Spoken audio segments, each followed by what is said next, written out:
An angry voice. That voice is actually that of Professor Ransford Gyampo. He's president of the Legon branch of UTAC. I want to go on the line and speak to him. Prof, you're welcome to Eyewitness News.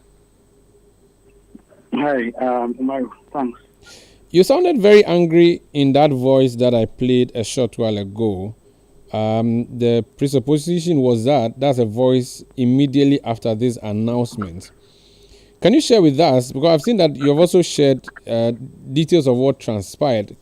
For purpose of our audience who may not have seen that, what happened today? Well, Umaru, I'm very upset and annoyed and disappointed. Organized labor was going to leave according to or up to the call.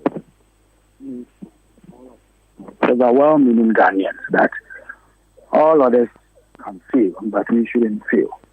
We met as organized labor on Monday, and we discussed the outcome of a meeting between government and some selected leaders of organized labor a week before, I think last Thursday or so. And at the meeting on Monday, certain proposals from government were laid before us. We discussed them and felt that they were not biting enough or they were not concrete enough. And so our notice to strike should remain in force. Last night, we were told that government had given enhanced proposals and that today we were supposed to go and discuss those proposals. So we all stopped what we were doing and went to the meeting. The meeting started at 2 p.m. The leadership, the selected leadership of organized labor came there with a prepared speech. So typically when they want to do such meetings, they will ask the media to go out. So when the media left, then they read a speech to us that was essentially saying that we called off the strike. So some of us questioned the propriety of that move because we called us into a meeting. We don't read a conclusion to us because it then presupposes that a few people met with whoever they wanted to meet with have already decided and they are communicating to us. So we drew their attention. We took exception from that undemocratic and very backward practice. And then they apologized that, it was for us to discuss. So some of us made the point that the kinds of things that the government said they want to be doing and from the ones they said they will be doing on Monday, which we had discussed. And so it's for nothing at all. It's not government, it's an inquiry moratorium on mining. It's for nothing at all. One maybe 1 week. So that Prof, your line is bad. Oh, sorry. Can you hear me now? Yes, please go ahead. I have lost my voice because the meeting was acrimonious, rancorous, and we had to be shouted. Sorry. So I'm saying that we had said the so-called enhanced proposals from the government were not so different in substance from what we had discussed on Monday and had rejected. And so, if for nothing at all, some of us were saying government could put a temporary moratorium on mining so that we can all discuss, agree on the kind of proposals that are being thrown to us. And when we talk about moratorium, we are not even saying banning, but it's a kind of a temporary suspension. Once you do that, people know that you mean business because all the other things that they said they were doing, they are the kinds of things that they always see. We are deploying military, we are doing this. They are all political talk. And so we wanted something that will be more seen as concrete, if you like, an address from the president and see giving this, placing this temporary moratorium and all that. That would have made us see that government is really committed and serious. But whilst we were discussing this and we were not done, these two leaders quickly called in the media and read the statement that they had already prepared.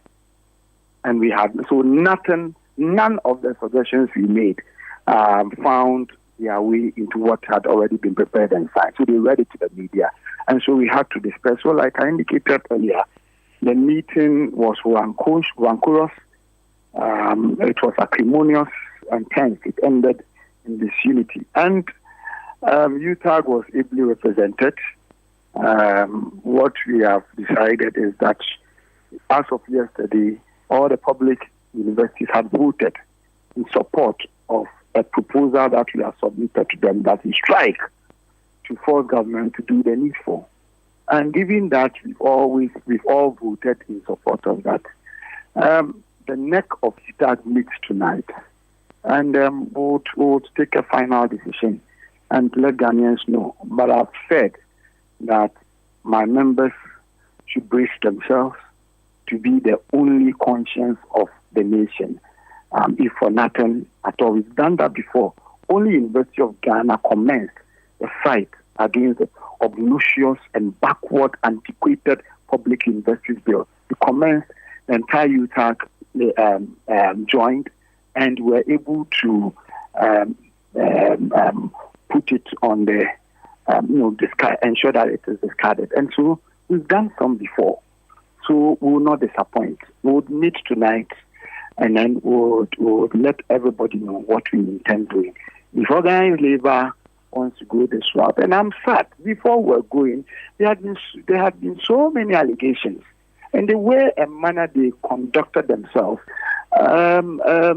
festers or deepens those allegations. Even if you have a preconceived or you have already taken a decision, that you could have gone about it with a certain finesse and with a certain tact and with a certain approach that brings all on board. You came there with a prepared speech. At the end of the day, you read the prepared speech. Even when the meeting was not done, your guys there who came to cover will tell you that they were just called in at a time when we were disagreeing and we were still talking. And then some of them even captured the way and manner we were disagreeing, on tape. And I think it was not professionally done.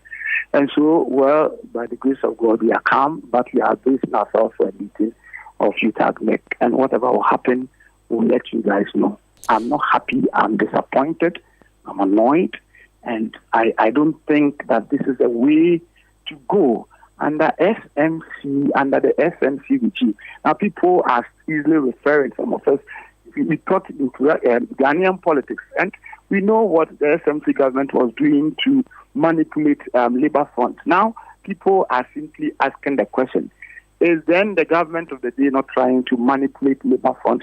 Others are also saying that the opposition is giving money to labor to be doing whatever it is doing.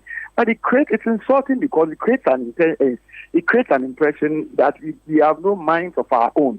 If the water bodies are now colored and we all can't drink, we need a politician to come and tell us to act.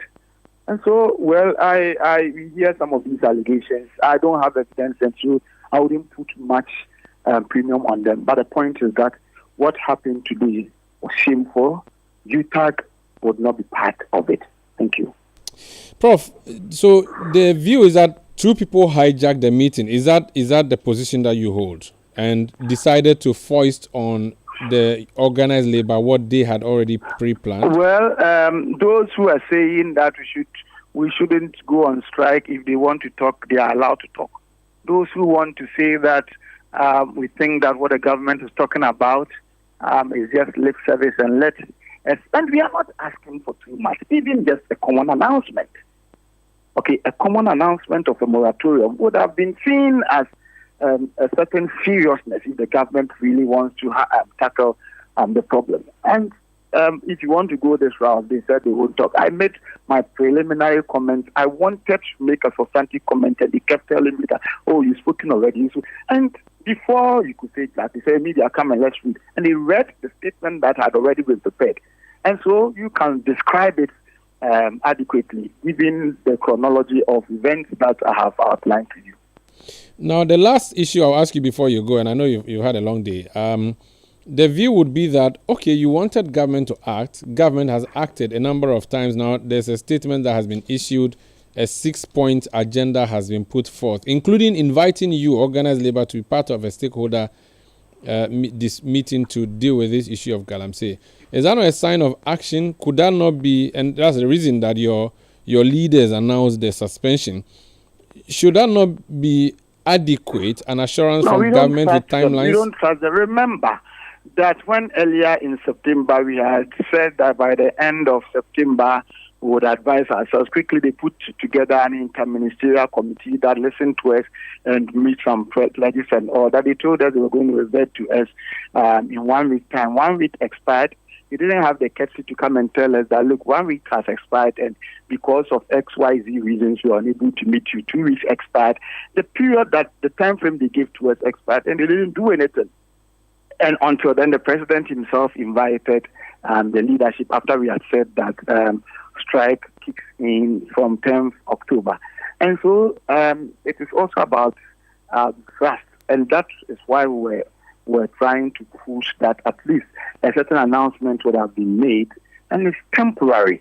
People think that we're asking for too much. But a temporary moratorium will not hurt anything, but at least it will signal to all, the government itself, and to all doing illegal mining that, look, the government means business. And so that we will all know what the government is doing and we all feel safe. But the point is, the way we've gone about it, like I said, is shameful, and some people can go on that route, but not all of us. For some of us, would ensure that we do the right thing. Like I said, this wouldn't be the first time that UTAG would go on strike to fight for what is right. And even Eugene UTAG alone is more than willing and capable and competent to take this fight all by itself. And so, but we are going to work. We're going to be working together with our, with the university teacher unions across the country, because they have all voted anyway to support that we should go on industrial action. So tonight we'll put together all the votes and then we'll make a firm decision. And when that decision is taken, like I said, it will be communicated to all of you.